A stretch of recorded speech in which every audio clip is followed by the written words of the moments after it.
Hello students. तो पिछले हम अपने लेक्चर में डेफिनेशन ऑफ सेट्स और रिप्रेजेंटेशन ऑफ सेट्स के बारे में हम लोगों ने पढ़ा कि सेट्स को दो तरीके से रिप्रेजेंट करते हैं। उसमें से इम्पॉर्टेंट था सेट बिल्डर फॉर्म। ठीक है, आज हम कुछ कंसेप्ट सीखेंगे, उसके बाद टाइप्स ऑफ सेट्स करेंगे। आज का जो हमारा लेक्चर है वो पूरा टाइप्स ऑफ सेट्स पे डिपेंड रहेगा। पूरा टाइप्स ऑफ सेट्स में अच्छे से कराऊंगा। तो कुछ और चीज़ें हैं जो आपको जाननी चाहिए, जैसे कि मान लेते हैं मैं एक सेट लिखता हूँ ए विच इज़ 1 2 3 4 5। तो इसमें 5 एलिमेंट्स हैं।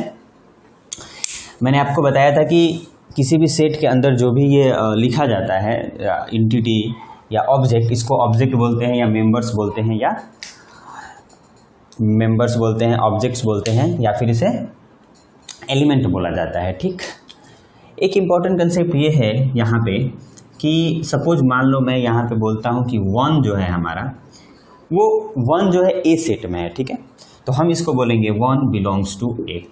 दिस इज़ वेरी इंपॉर्टेंट कि जो हमारा ये 1 एलिमेंट है ये ए सेट में है। अगर ए सेट में वो अवेलेबल है, ए सेट का वो पार्ट है, तो हम उसको बोलेंगे 1 बिलोंग्स टू ए। मैंने आपको ये सिंबल बताया था कि ये जो सिंबल होता है ये बिलोंग्स टू का सिंबल होता है। सपोज कोई एक ऐसा एलिमेंट है जो इस सेट में है ही नहीं, इस सेट में मौजूद नहीं है। सपोज मान लो मैं बोलता हूँ 6 बिलोंग्स टू ए, तो तुम बोलोगे नहीं भाई 6 तो इस ए सेट से बिलोंग ही नहीं करता, इसलिए हम बोलेंगे, इसको कट कर देंगे and this denotes does not belong.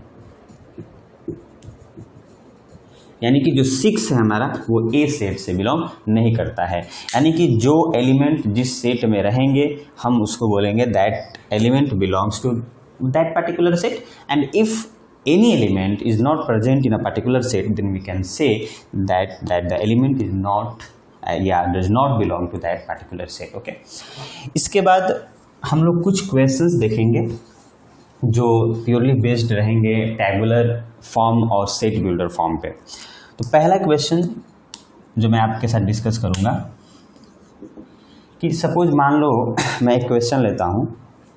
Question है कि x for all x such that x is a natural number, x is a natural number, comma, मैंने आपको बताया था कॉमा एंड के लिए भी यूज किया जाता है। For all x such that x is a natural number and x square is less than 100। Suppose मान लो मैंने ये एक सेट बिल्डर फॉर्म मैंने लिख लिया। अब इस सेट बिल्डर फॉर्म को रोस्टर फॉर्म में चेंज करना है। तो पहला कंसेप्ट कि आपको कैसे सेट बिल्डर फॉर्म से रोस्टर फॉर्म में कैसे कन्वर्ट करना है, आइए सीखते हैं। ये बोल रहा है कि उन सारे एक्स को लिखो जो कैसे हो, नेचुरल नंबर हो, यानी कि एक्स हमारा कैसा होना चाहिए, नेचुरल नंबर होना चाहिए। X belongs to natural number, यानी कि जो एक्स तुम लिख रहे हो वो नेचुरल नंबर से बिलोंग करना चाहिए एंड ये कंडीशन सेटिस्फाई होना चाहिए। This is the condition. ये कंडीशन है कि जो हमारा x है उसका जब हम स्क्वायर करेंगे ना तो वो 100 से कम आना चाहिए। सबसे पहले नेचुरल नंबर, सबसे पहले हम नेचुरल नंबर फाइंड आउट करेंगे।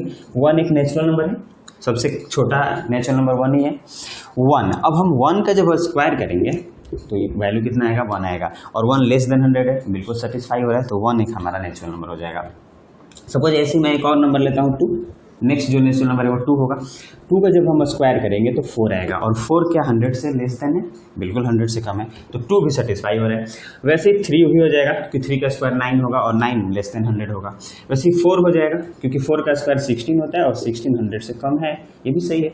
5 बिल्कुल हो जाएगा, 5 तो 5 भी हो जाएगा क्योंकि 5 का स्क्वायर कितना होता है, 25 होता है, और 25 भी 100 से कम है। उसके बाद 6 हो जाएगा क्योंकि 6 का स्क्वायर 36 होता है और 36 भी 100 से कम है, तो 6 भी आ जाएगा। उसके बाद हम लिखेंगे 7, बिल्कुल सही बात है। 7 जैसे ही हमने लिखा तो 7 का स्क्वायर 49 होता है जो कि 100 से छोटा होता है, तो ये भी सेटिस्फाई कर रहा है। 8 का स्क्वायर कितना होता है, 64, और 64 भी 100 से क्या है, लेस देन है, तो 8 भी इस सेट में आएगा। 9 लेते हैं, 9 9 जा 81, 9 का स्क्वायर करोगे तो 81 आएगा विच इज लेस देन 100, ये भी 100 से कम है, तो 9 भी हमारा सेटिस्फाई करेगा। अब हम लोग ले सकते हैं 10 का जब हम स्क्वायर करेंगे तो ये 100 आ रहा है। 10 का स्क्वायर कितना है, 100 आ रहा है। तो अब 100 को बोला जाए कि 100 से छोटा है या बड़ा है, तो ये तो सेटिस्फाई ही नहीं कर रहा है, यानी कि 10 इस सेट में नहीं आएगा। आपको पता चला क्यों 10 नहीं आएगा, क्योंकि 100 इज लेस देन 100, ये स्टेटमेंट गलत है, इसलिए 9 तक ही रहेगा और इसको हम एक कर्ली ब्रेसेस से इनक्लोज कर देंगे। और जो ये हमारा सेट है, मान लो सपोज इसको ए बोलते हैं, तो ये ए पहले किस में था, सेट बिल्डर फॉर्म में, और अब किस में चेंज हो गया, एक रोस्टर फॉर्म में, टेबुलर फॉर्म में चेंज हो गया। तो इस तरीके से हम किसी भी दिए हुए गिवन सेट बिल्डर फॉर्म को रोस्टर फॉर्म में चेंज करते हैं। ओके, नेक्स्ट हम लोग सीखेंगे कि किस तरीके से रोस्टर फॉर्म से हम लोग सेट बिल्डर बनाएंगे। आपको रोस्टर फॉर्म दिया रहेगा और आपको इससे सेट बिल्डर फॉर्म बनाया जाएगा। जैसे कि मान लो मैं एक सेट लेता हूँ ए विच इज 1 4 9 16 25 36, ये एक सेट दिया हुआ है और बोला जा रहा है, क्या बोला जा रहा है कि इसको आप सेट बिल्डर फॉर्म में चेंज कीजिए। Convert it into set builder form. आइए करते हैं इसको सेट बिल्डर फॉर्म में चेंज। तो हम कैसे करेंगे इसको, हम क्या लिखेंगे, a is equals to for all x such that, ये तो आपको लिखना है, ये जो x है ये अब सारे एलिमेंट को डिनोट करेगा, मैंने आपको बताया भी था। और यहाँ आप चेक करोगे कि क्या हो रहा है इस सेट में, आप identify, you have to identify कि क्या हो रहा है। आप अगर ध्यान दोगे तो ये 1 का स्क्वायर है, ये 2 का स्क्वायर है, ठीक उसी तरीके से ये 3 का स्क्वायर है, ये 4 का स्क्वायर है, ये 5 का और ये 6 का। तो आप बोलोगे कि ये एक्चुअली में नेचुरल नंबर का स्क्वायर है मेरा सेट। तो यहाँ पे तुम क्या लिखोगे, x इज इक्वल्स टू, जो हमारा x है, जो आइडेंटिटी है, जो एलिमेंट है, वो किसी एक नंबर का स्क्वायर है। किसका स्क्वायर है, किसका स्क्वायर है, किसी एक नंबर का। वो नंबर एक जनरल नंबर लेना है। तो मान लो हमने n ले लिया कि वो भाई नंबर n है जिसका स्क्वायर है कौन, x क्या है, x स्क्वायर है एक किसी नंबर का और वो नंबर n है। अब आपको ये साइन n, ये साइन किसका होता है, एंड का होता है। अब n भी तो बताना पड़ेगा कि वो कैसा नंबर है, जो आप ये 1 है 2 है 3 है 4 है 5 6 है, ये भी बताना पड़ेगा कि वो नंबर कैसा है। तो हम बोलेंगे कि n जो है वो नेचुरल नंबर है। तो जब अगर नेचुरल नंबर है तो उसको हम लिखते हैं n belongs to natural number. n क्या है भाई, तो n हमारा जो है वो नेचुरल नंबर है, 1 2 3 4 5। और कहाँ से कहाँ तक है, कहाँ से कहाँ तक है n, देखो 1 से लेकर के 6 तक है। तो हम क्या लिखेंगे, n इज फ्रॉम 1 to 6 लिखा गया। This is called set builder form. तो हमारा जो टेबुलर फॉर्म था, जो रोस्टर फॉर्म था, वो कंप्लीटली सेट बिल्डर फॉर्म में चेंज हो चुका है। अब देखो, क्या हम इसको किसी और तरीके से भी लिख सकते हैं, क्या बिल्कुल लिख सकते हैं। आप ध्यान दीजिए, a is equals to for all x such that x is equals to n square where n belongs to natural number, n natural number है। साथ ही साथ हम इसको ऐसे भी लिख सकते हैं कि जो हमारा n है वो ग्रेटर देन 0 है। जैसे हमने लिखा 0 से बड़ा तो 1 आ जाएगा। यहाँ पे देखो इक्वल टू का साइन दिए हैं, तो इक्वल टू का साइन जब भी रहेगा इसका मतलब हम 1 को ले रहे हैं। अभी मैं आपको इंटरवल जब पढ़ाऊंगा तो इसका ये कंसेप्ट ज़्यादा क्लियर होगा। आप बस इतना समझो, जो चीज़ ले सकते हो, 1 यहाँ पे लिया गया है ना, तो उस पर हम इक्वल टू का भी साइन देंगे। इसको बोलते हैं लेस देन और इक्वल टू का साइन देंगे। अगर हम जिस चीज़ को नहीं ले सकते हैं उसको हम इक्वल टू का साइन नहीं देंगे वहाँ पे। जैसे कि यहाँ पे 0 को तो हम नहीं ले सकते, इसलिए यहाँ इक्वल टू का साइन नहीं देंगे। अब यहाँ देखो, अगर 6 लेस देन, अगर यहाँ पे लेस देन इक्वल टू दोगे तो 6 लिखना पड़ेगा। अगर इक्वल टू नहीं दोगे तो यहाँ 7 लिखना पड़ेगा कि भाई साहब 7 से कम है, 7 नहीं है उससे कम है। आपको और अच्छे से मैं इसको क्लियर करूंगा इंटरवल जब पढ़ाऊंगा कि कैसे हम इक्वालिटी में डील करेंगे चीज़ों को। तो हम ऐसे भी लिख सकते हैं, ऐसे भी लिख सकते हैं, और भी तरीका है इसको लिखने का। आप जहाँ पे एक n बिलोंग्स टू n लिख रहे हो वहाँ पे लिख सकते हो कि n is a natural number and n का ये रेंज है, ये n यहाँ से यहाँ तक लाई कर रहा है। तो इस तरीके से हम टेबुलर फॉर्म से सेट बिल्डर में जाएंगे। एक और एग्जाम्पल हम लेते हैं ताकि और अच्छे से क्लियर हो जाए। ठीक है, एक और क्वेश्चन लिया जाता है। चलिए आइए, सपोज मेरे पास एक सेट दिया हुआ है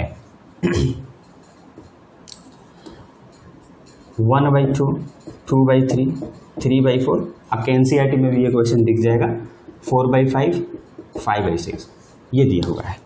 ठीक है, तो मैंने क्या बोला कि जब भी सेट बिल्डर फॉर्म लिखना है टेबुलर फॉर्म से सेट बिल्डर फॉर्म बनाना है तो आपको ये देखना पड़ेगा कि टेबुलर फॉर्म में जो दिया हुआ एलिमेंट है, जो दिए गए एलिमेंट्स हैं, उन एलिमेंट्स का क्या नेचर है, उन एलिमेंट्स में कुछ पैटर्न आपको पहचानने होंगे, वो पैटर्न दिखना चाहिए। आप अगर इस क्वेश्चन में ध्यान दोगे तो 1 है ऊपर, यानी कि नॉमिनेटर में 1 है और डिनोमिनेटर में उससे एक ज़्यादा है।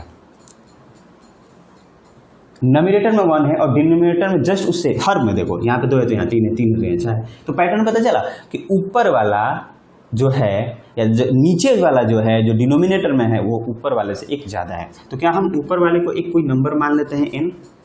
सपोज मैंने क्या किया कि ऊपर वाले को एक नंबर n मान लिया, तो क्या नीचे वाला इससे एक ज़्यादा होगा? तो जब एक ज़्यादा होगा तो क्या हम उसको n+1 लिखेंगे, और यही तो x के बराबर होगा जो हम वहाँ लिखे थे ना, x = n² पिछले क्वेश्चन में, कि for all x such that x = n²। तो यहाँ पे x n² के वहाँ बराबर था और यहाँ पे n/n+1 के बराबर है, और हम यहाँ पे लिख देंगे for all x such that x = और यहाँ पे ऐसे लगा देंगे कर्ली ब्रैकेट। तो पहले आपको ये चीज़ आना चाहिए कि ये कंडीशन हम कैसे लिखेंगे, और ये कंडीशन आपको लिखने आएगा जब आप इसके पैटर्न को समझोगे। ठीक है, क्वेश्चन कुछ भी हो आपको पैटर्न समझ में आना चाहिए। फिर से यहाँ पे n को बताएंगे कि n कैसा है भाई, तो हम बोलेंगे कि n हमारा कैसा है, n हमारा एक नेचुरल नंबर है। बिल्कुल सही बात है, n हमारा नेचुरल नंबर है क्योंकि 1 से लेकर 6 तक है, और फिर उसके बाद n बता देंगे कहाँ से कहाँ तक है। तो n 1 से लेकर के देखो कहाँ तक है। अब तुम यहाँ 6 लिखोगे या 5 लिखोगे, इस पर क्वाइट कन्फ्यूजिंग है, इस पर मैं आपको बात करता हूँ। अगर हम यहाँ n को 6 ले लिए, जैसे ही हमने n को अगर 6 ले लिया, n को अगर 6 ले लिया तो देखो नीचे में 7 आ जाएगा। सपोज मान लो n को हमने 6 ले लिया तो नीचे में उससे एक ज़्यादा आएगा ना, तो नीचे में 7 आ जाएगा। और देखो यहाँ पे 7 है क्या इस सेट में, डिनोमिनेटर 7 है ही नहीं, इसलिए हम n को 6 नहीं ले सकते हैं, इसलिए इक्वालिटी का साइन नहीं देंगे। अगर नहीं लेना है तो इक्वालिटी का साइन हम नहीं देंगे। इसको हम ऐसे भी लिख सकते हैं, इस पार्ट को सिर्फ मैं बता देता हूँ, इसको हम ऐसे भी लिख सकते हैं कि n में 1 लेंगे और 5 तक लेंगे। अगर 5 तक लेंगे तो यहाँ 5 पे इक्वालिटी लगा देंगे, यानी कि 5 तक है। ठीक है, तो इस तरीके से आपको किसी भी एक, और इसको एक नाम दे देते हैं, सेट ए है ये। तो ये जो हमारा जो पूरा बन गया, ये सेट बिल्डर फॉर्म में कन्वर्ट हो चुका है। ठीक है, तो इस तरीके से हम किसी भी सेट को, जैसे कि अगर गिवन रोस्टर फॉर्म में रहेगा तो उसको सेट बिल्डर फॉर्म में चेंज कर सकते हैं, सेट बिल्डर फॉर्म को रोस्टर फॉर्म में चेंज कर सकते हैं। आपका ये काम है कि आप नोट्स बनाइए जो भी मैं आपको पढ़ा रहा हूँ, साथ ही साथ आप NCERT का जो एक्सरसाइज है वो आप बनाते रहिए। आपका जो फर्स्ट एक्सरसाइज है NCERT का, वो आराम से इजीली हो जाएगा। आप NCERT बनाइए, और अगर दूसरा बुक है तो आप उसको भी बनाइए। ठीक है, नेक्स्ट जो है हम लोग स्टार्ट करेंगे types of sets. Types of sets, ठीक, टाइप्स ऑफ सेट्स पढ़ने वाले हैं। कितने तरीके के टाइप्स ऑफ सेट्स होते हैं, क्या होते हैं, वो सब कुछ डिस्कस किया जाएगा। सबसे पहले आज जो हम लोग डिस्कस करेंगे, जो मैं आपको अभी बताने वाला हूं, वो है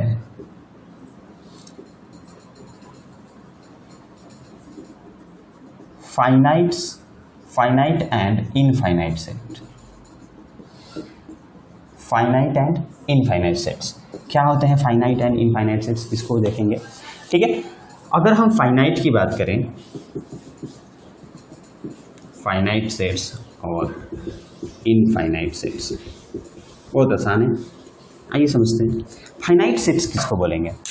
ऐसा सेट जिसके एलिमेंट्स डेफिनिट हो या जिसके एलिमेंट्स फाइनाइट हो। Sets whose number of elements, आप बोल सकते हो whose number of elements are finite और डेफिनिट।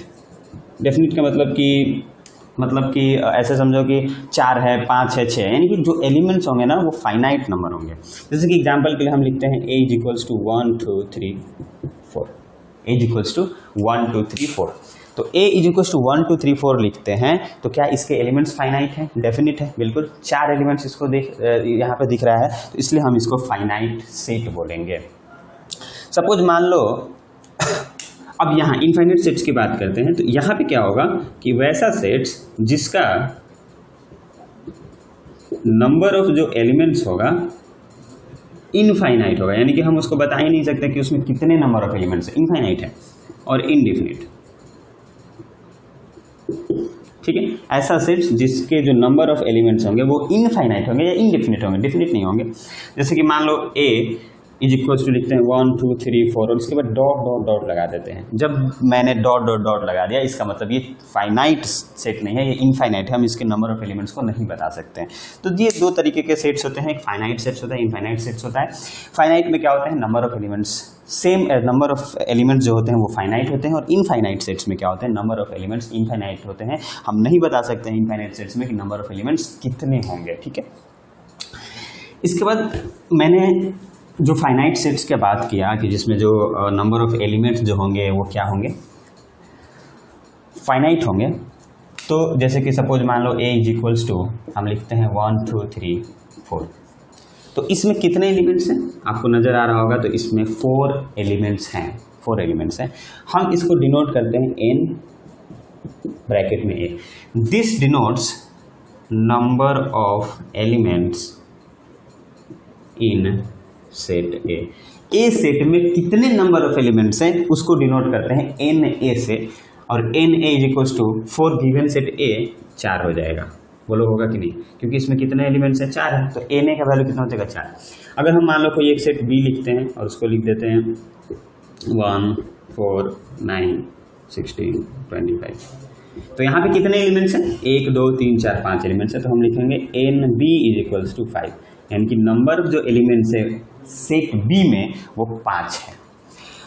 एक चीज़ और आपको मैं यहाँ पे बता दूं कि एन ए जो आप दिख रहा है, एन ए जिसको हम बोल रहे हैं number of elements in set ए, इसको कार्डिनल नंबर भी बोला जाता है, इसको कार्डिनल नंबर ऑफ सेट ए भी बोला जाता है, यानी कि एन ए को कार्डिनल नंबर ऑफ सेट ए भी बोला जाता है। साथ ही साथ इसको ऑर्डर भी बोला जाता है, ऑर्डर ऑफ सेट ए। तो ये सब चीज़ें हैं, थोड़ा सा आपको याद रखनी होगी कि इसको कार्डिनल नंबर भी बोला जाता है एन ए को, और इसको ऑर्डर भी बोला जाता है। और इसको सबसे इम्पोर्टेंट जो आपको याद रखना है कि ये डिनोट करेगा, अगर हम एन ए लिखे हैं तो ये डिनोट करेगा number of elements in set ए। जिस सेट की बात हो रहा है उस सेट में जितने भी एलिमेंट्स होंगे उनको हम लोग दिखाते हैं एन ए से, ठीक है। अब हम बात करते हैं, थोड़ा सा आगे चलते हैं। इनफाइनाइट सेट्स को हम नहीं बता सकते हैं कि नंबर ऑफ एलिमेंट्स क्या है, तो कार्डिनल नंबर इनफाइनाइट सेट्स का हम नहीं बता सकते हैं, ठीक है, क्योंकि इनफाइनाइट में तो हमें पता ही नहीं चलता है कि एलिमेंट्स कितने, इसलिए हम नहीं बता सकते हैं कि उसका नंबर ऑफ एलिमेंट्स क्या होगा। अब हम लोग कुछ पार्टिकुलर या कुछ सम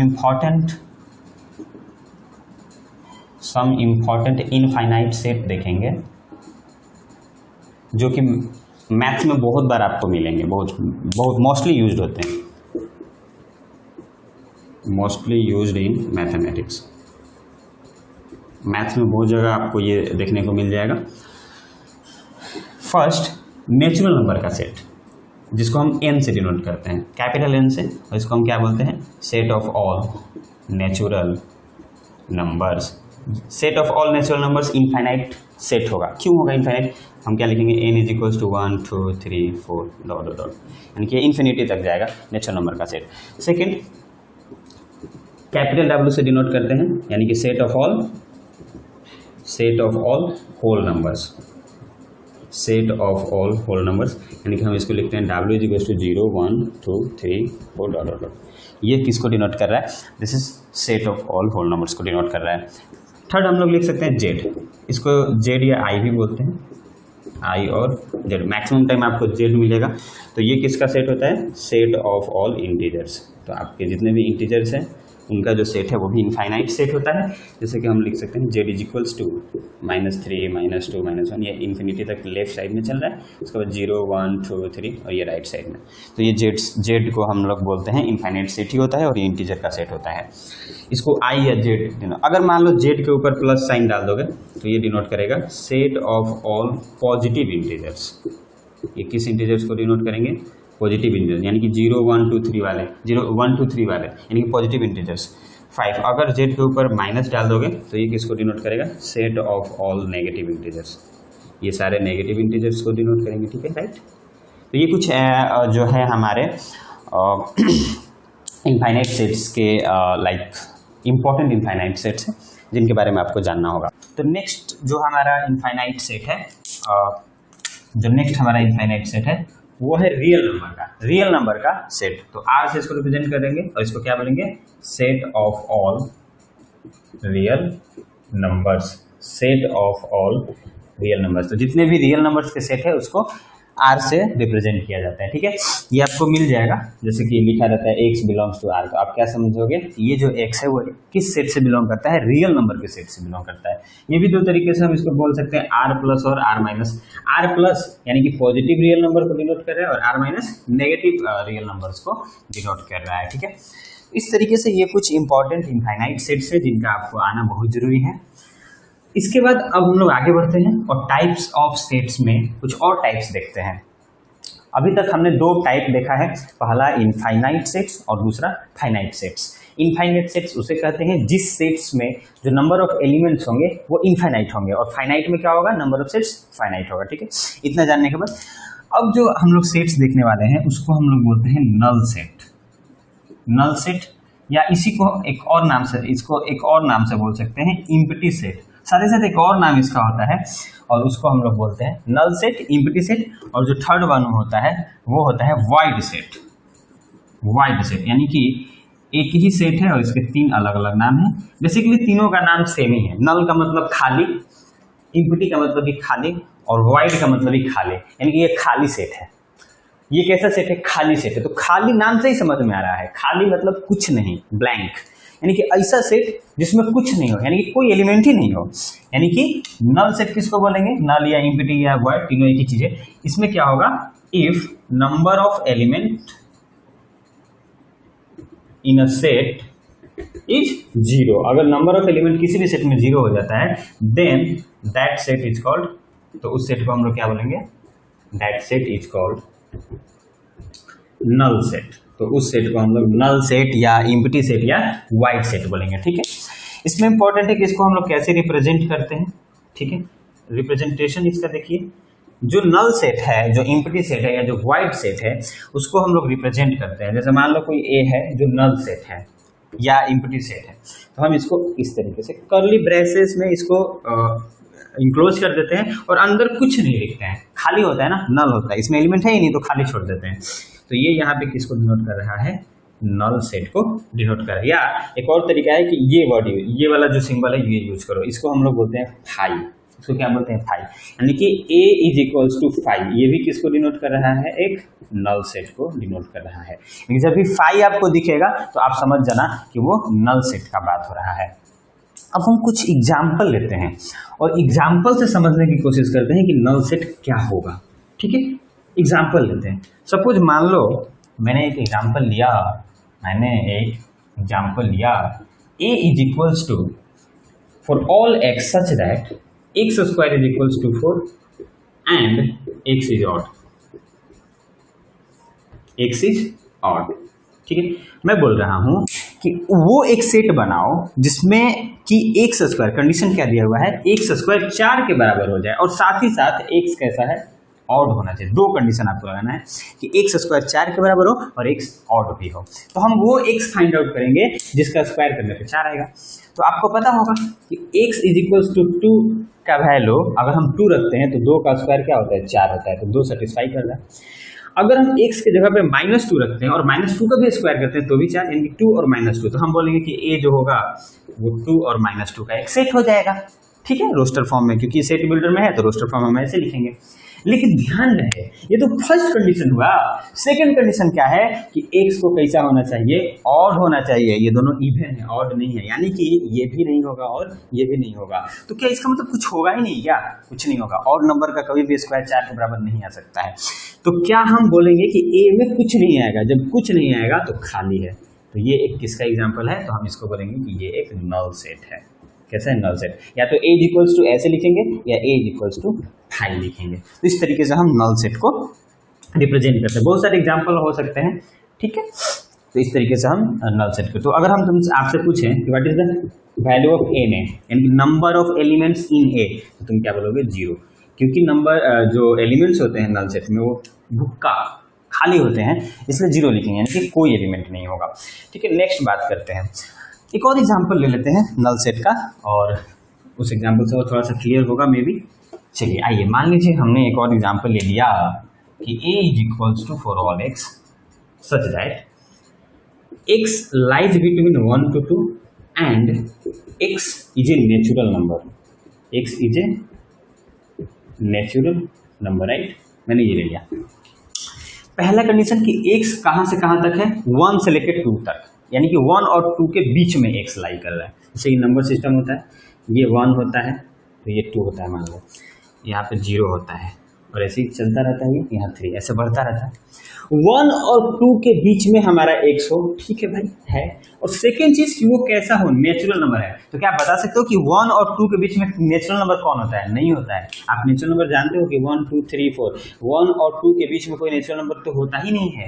तो एक भी नेचुरल नंबर नहीं पाया जाता है 1 और 2 के बीच में, इसलिए हम बोलेंगे कि x का कोई भी ऐसा नंबर नहीं है जो ये इसको सेटिस्फाई करे। तो हम क्या बोलेंगे कि a का जो एक सेट बनेगा उसमें कोई एलिमेंट नहीं आएगा, तो इसलिए ये क्या कहलाएगा, एक नल सेट कहलाएगा।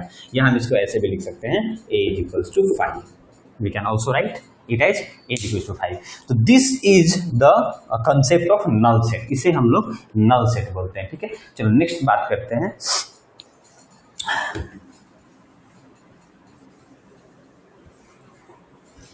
ये हुआ कि एक ऐसा सेट जिसमें एक भी एलिमेंट नहीं हो, उसको null set। अब नेक्स्ट हम बात करते हैं सिंगलटन सेट। सिंगलटन सेट, ठीक है, इसको बोलो सिंगलटन सेट। तो क्या है, इसमें वर्ड है ना सिंगल। सिंगल का मतलब होता है 1। सिंगल का मतलब क्या होता है, 1।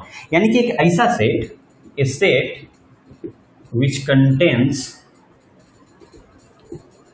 Only one element is called a singleton set.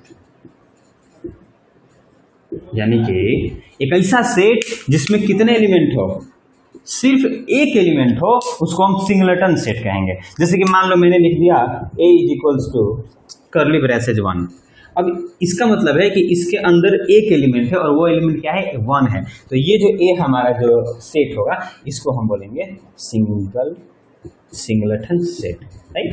Suppose मान लो कोई और हमने एक सेट ले लिया, मान लो v, और हमने यहाँ पे लिख लिया a, v is equals to a, तो ये भी क्या कहलाएगा, सिंगलटन सेट कहलाएगा। सपोज मान लो मैंने एक और एग्जांपल ले लिया, b इज इक्वल्स टू 5, तो ये क्या है, एक सिंगलटन सेट का एग्जांपल है, ठीक, राइट। चलो, तो एक ऐसा सेट जिसमें जो सिर्फ एक ही एलिमेंट हो, उसको हम लोग बोलते हैं सिंगलटन सेट। नेक्स्ट हम लोग बात करते हैं इक्वल सेट का।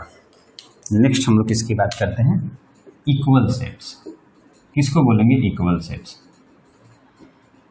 और इक्वल सेट अगर आपको समझ में आ जाएगा तो यहीं पे इसके कोरस्पॉन्डिंग हम लोग देखेंगे इक्विवेलेंट सेट।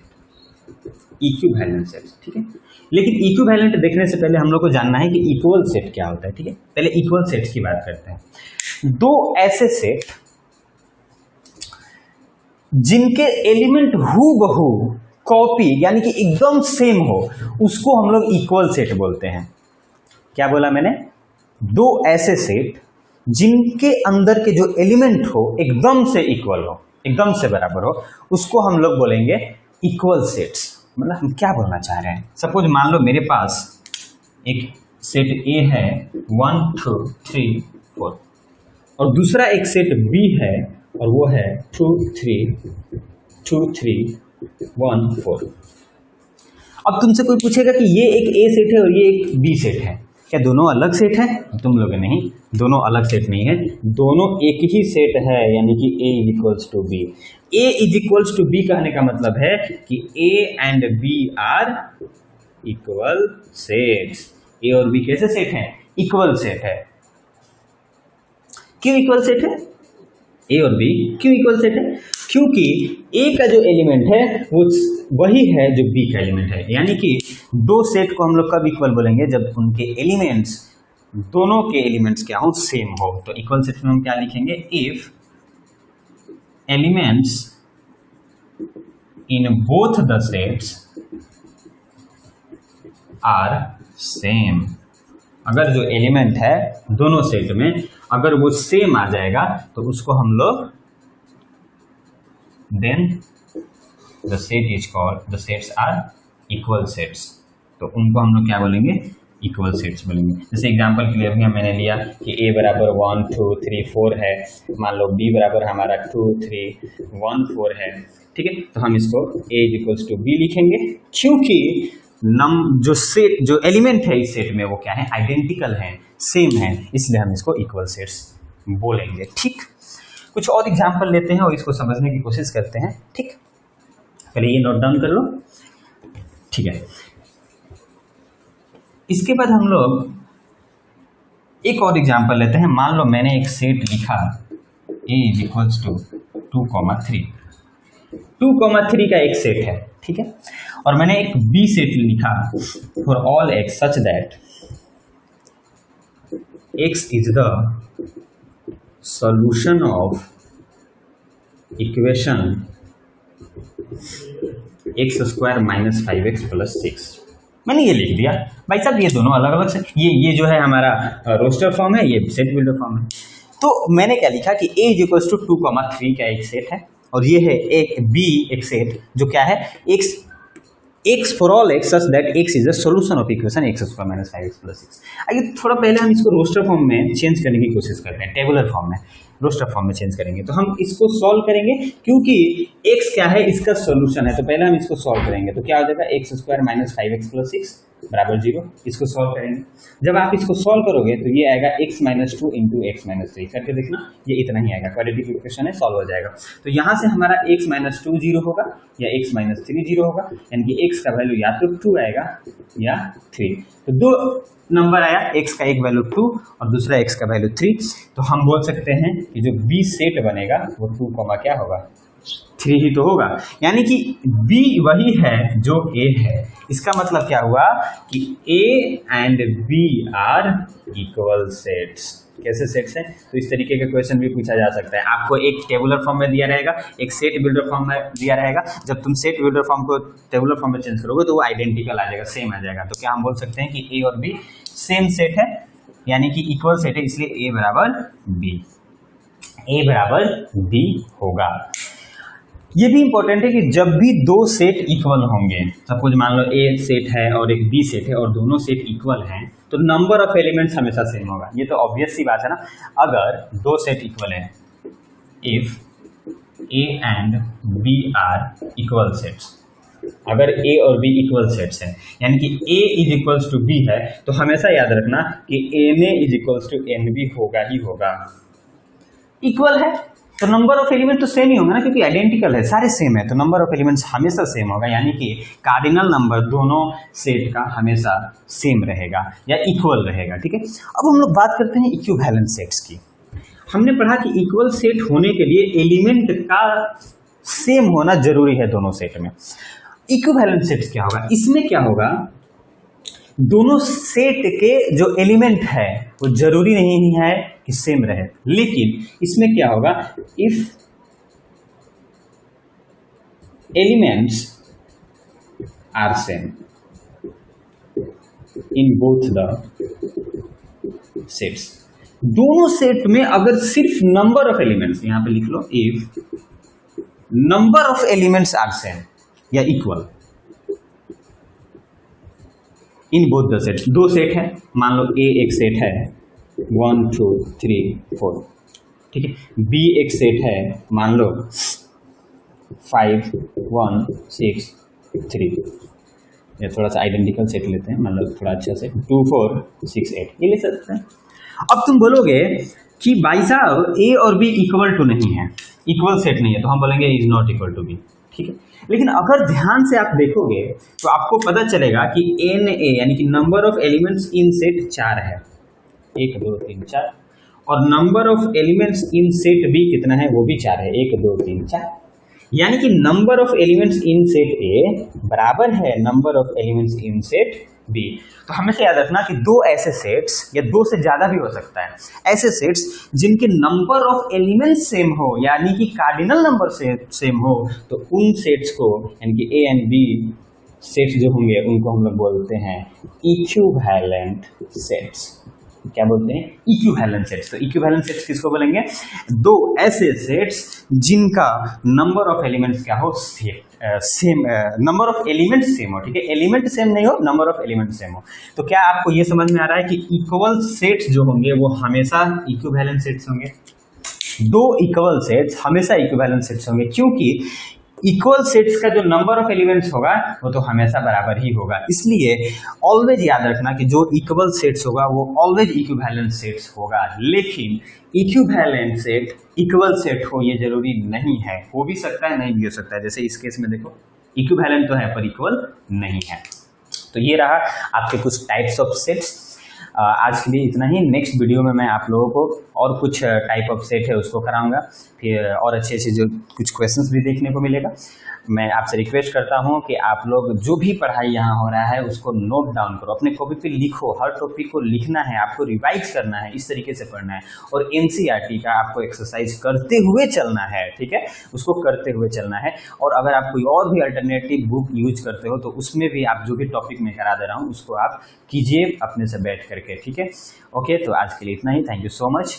और अगर हमारा वीडियो अच्छा लग रहा हो तो आप जरूर से जरूर सब्सक्राइब कीजिएगा और अपने फ्रेंड्स को शेयर कीजिएगा। Thank you.